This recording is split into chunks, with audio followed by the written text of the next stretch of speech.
Give me a break, nature. Our winters average 14 feet of snow, but at only halfway through this one, it seems we've gotten it all at once. I'm battling it hard in this video while showing you some of the cooler sides of snow I bet you just didn't know.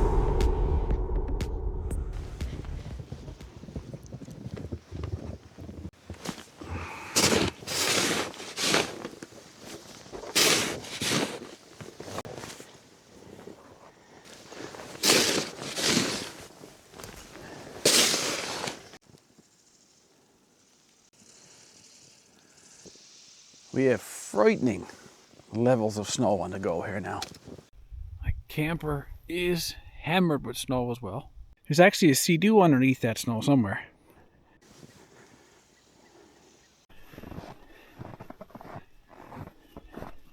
So our levels of snow this year, it's just January, and we've had more snow this year than we had all last year. It's actually getting a little frightening. So this snow has actually already been driven on skidoo, so there's actually a base to this. So there's still another couple feet underneath me. So we're full, right? There's only so much you can stand. And what I mean by stand is when you get weight of snow on roofs, it only can stand a certain amount. Now don't get me wrong, I love having snow around the cabin.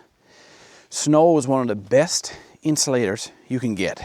I like a foot to 16 inches of snow on top of my cabin roof because it acts like another level of insulation.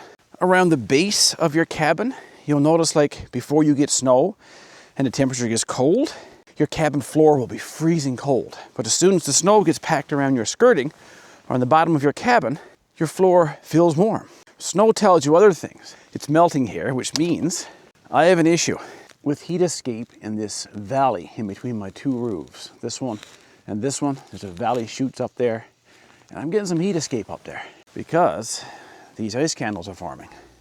The snow is melting and it's screaming, "You have heat loss." Hi, my dogs. They usually walk right in my footsteps because they know it's impossible to venture out there. And we had another storm last night. I don't know how many we've had now. Let's see if I can break off one of these. Oh, look at that. Oh, man. That is heavy. I'd say that's 7 or 8 pounds. Because herein lies the issue. Snow, being as fluffy as what it is, right there, feels weightless. There's nothing to it. But you get snow packed down, and it becomes really heavy. Let me show you something. Well, the steps needs to be shoveled. That's risky.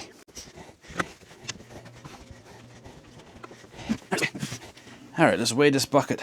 Before, it doesn't even register. This bucket is, you know, extremely light.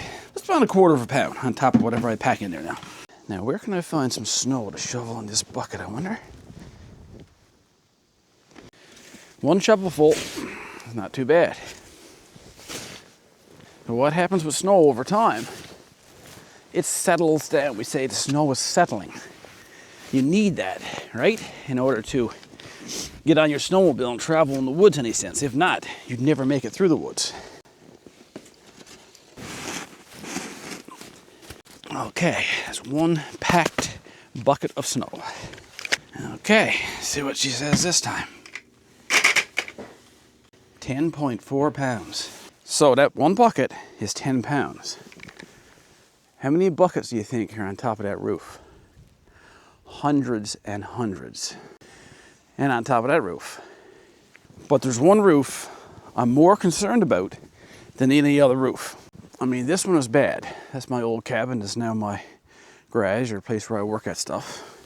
But I know that that one can stand a good load. Those are my wood piles. So hopefully I don't need to cut any more wood out of those this winter. You get going, big butt. Those are my saw logs. So I won't be sawing any logs anytime soon unless I cut some more. Now, this is my fear because I'm no engineer, I'm no carpenter. I just built this place last fall. This is my new sawmill house. I sawed all my own lumber and I built it myself just regular, old average man build. And I put that extra pole in there. I'm so glad I did after I had it built. But I'm scared. I'm scared it's going to collapse. And if that roof collapses, there's thousands of pounds on that roof. It's all going to land on my beautiful sawmill, which I love, and it's going to destroy it. There is no doubt about that. It'd be like a car coming down on top of that. The only way for me to get that rectified is to go up and shovel it. But my buddy told me I could go use his special tool he got over there for it. So I'm gonna go grab that now and tackle that roof. And before you ask me where to get this rig, I don't even know, but I'll try to look it up after and put a link in there for you because my buddy swears by it. Yeah, I just realized I forgot my snowshoes. I am not venturing back there without them. It's okay on the skidoo trail here, but anything else is not sensible. Walk 10 steps and tighten them again. If not, they're gonna fall off. They find herself after about 10 or 15 steps. There we go. The unfortunate thing is, in this kind of snow, even snowshoes don't help you out a whole lot. This is dangerous snow to be in when you're on skidoo, especially if you're by yourself. I'm still going down 3 feet. All right, boy, let's see what you're made of here. I just hope this works. If not, I got a lot of shoveling on my hands. Now, before I actually start removing it here, let's do a measurement. It's about 30 inches on average here, I'd say. I guess I could do the volume and estimate the weight, couldn't I? Now, I don't know if I'm gonna do this right or not. You gotta start somewhere. Oh. A little harder beneath.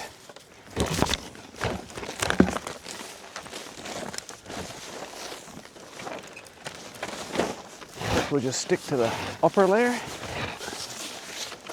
Oh wow, that's pretty satisfying actually. It's virtually effortless. Look at that. Now, woo, Nelly, give me a break, nature. Wow.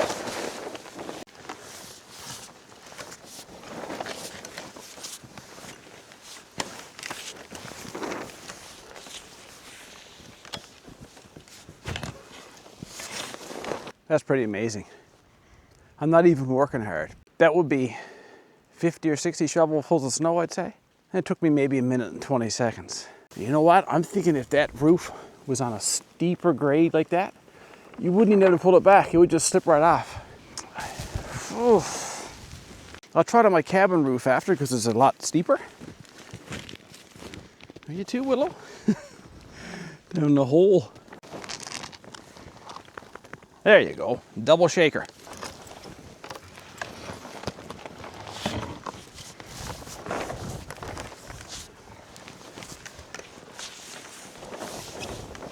Now boys, whoever made up this rig, somebody reach out and give them an award.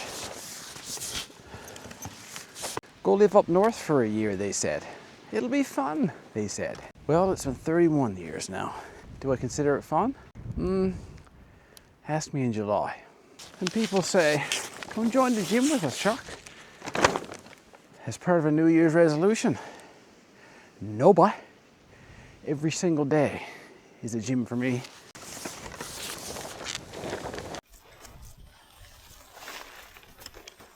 Well, that's it. I'm estimating I got about 80% of the snow off of there, which is a lot of weight. It took me about 35 minutes to do that. Another great advantage is that all the snow piled up back there, virtually none landed in the front. So I can still access my mill. That thing is amazing. I dare say there's snow thing like it. Dead joke. So, never fared well on my snowshoe. I think it's the first time I ever cracked one of those off. I'm hard on them, but yeah, that's the first. Oh well. Luckily I have 5 more pairs.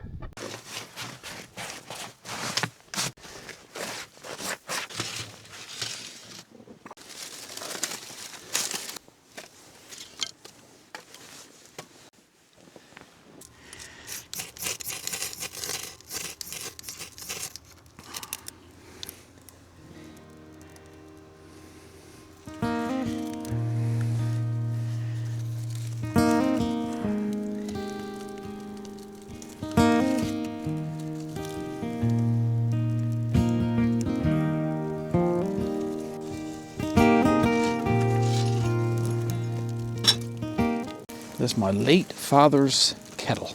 He had a lot of boil-ups with that one. With a lot of good people, a lot of good conversation. If only you could play back the memories of a kettle.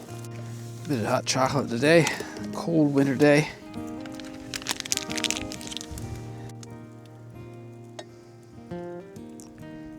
There's another one day I bought. Wish you could stop by and have a cup with me now though.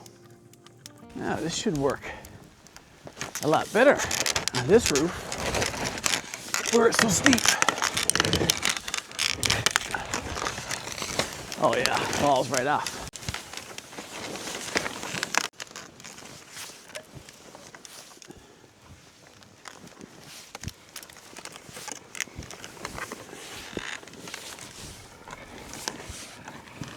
Oh yeah, the steep roof definitely works better. Literally 2 minutes. Minute each side. She's done. So you don't believe me that snow keeps things warm? Let's do a little experiment. It's about what? -7 degrees Celsius out here now.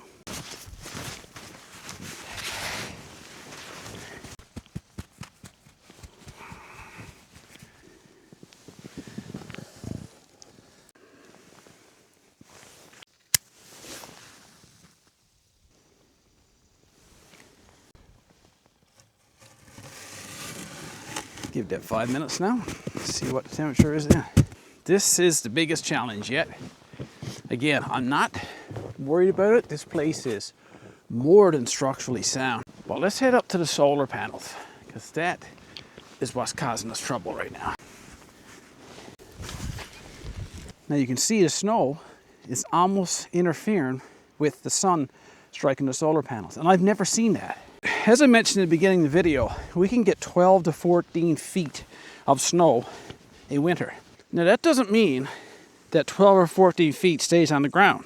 Snow melts on a warmer day. It actually evaporates. It's a process called sublimation, and it kind of dissipates into the atmosphere. So thank goodness, or else you'd never be able to sustain the levels of snow we get. But again, right here, it's up to the bottom of the panels. I've been kind of stomping it down a bit. So I'm thinking if I could just remove this layer. These are really bad over here. Ah, horrible. I'm gonna have to shovel that part.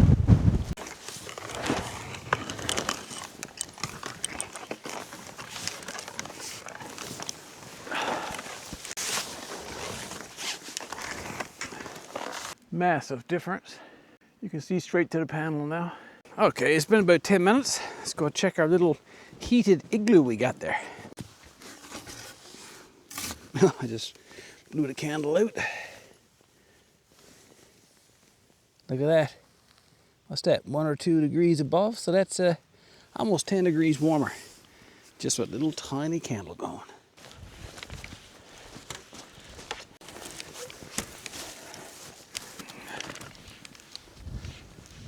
Charge up the Blue Eddy, baby.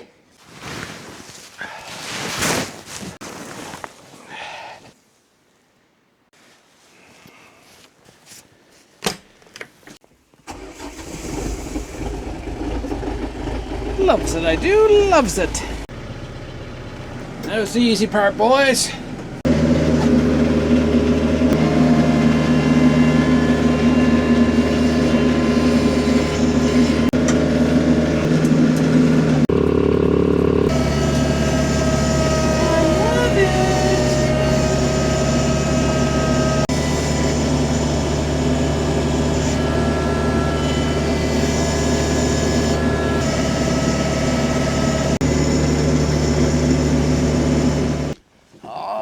Here we go, all done. That's a good feeling. I know for one I'll sleep better tonight for sure, knowing that those ceilings are not under so much pressure with all that snow. Let's do a draw now for that contest giveaway, that beautiful Blue Eddy prize.